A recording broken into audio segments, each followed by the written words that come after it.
दिल्लीमध्ये उद्धव ठाकरे आणि राहुल गांधींची 35 मिनिटं स्वतंत्र बैठक झाली आहे। सोनिया गांधी आणि प्रियंका गांधी यांची बैठकीला हजेरी होती। महाराष्ट्राच्या राजकारणावर दिल्लीमध्ये स्वतंत्र बैठक पार पडलेली आहे। दिनेश दुखंडे आमचे प्रतिनिधी या संदर्भातली अधिक माहिती देतील। दिनेश,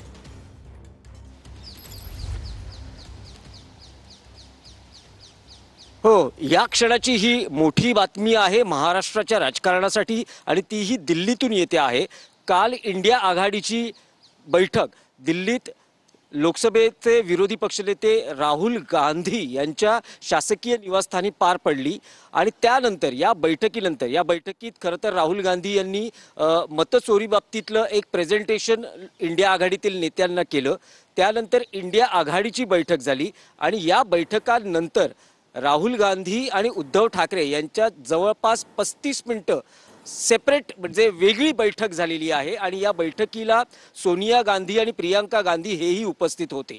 त्यामुळे शक्यता आहे किंवा असं आपण म्हणू शकतो की महाराष्ट्राच्या राजकारणात सध्या ज्या घडामोडी घडत आहेत त्यावर सविस्तर सखोल चर्चा उद्धव ठाकरे आणि राहुल गांधी यांच्यात झाली आहे। आणि जर विश्लेषण करायचं झालं तर गेल्या काही दिवसांपासून महाराष्ट्राच्या राजकारणात दोन भाऊ एकत्र येणार, राजकीय युती होणार याविषयी उत्सुकता असताना आणि तशी एकामागोमाग एक पावलं पडत असताना राहुल गांधी यांना उद्धव ठाकरे यांनी या बाबतीतली कल्पना दिली असू शकते असाही एक अंदाज आहे।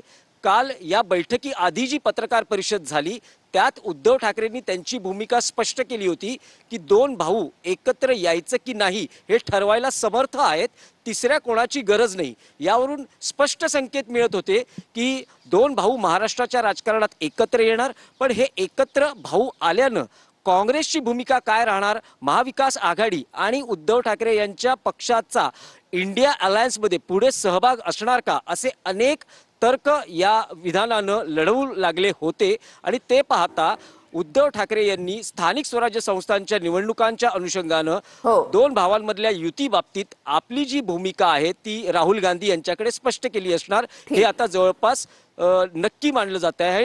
पुढच्या काळात आपल्याला तसे संकेत किंवा तशी पावलं बघायला मिळतील की नेमकं स्थानिक स्वराज्य संस्थांच्या बाबतीत काय राजकारण घडतं आहे।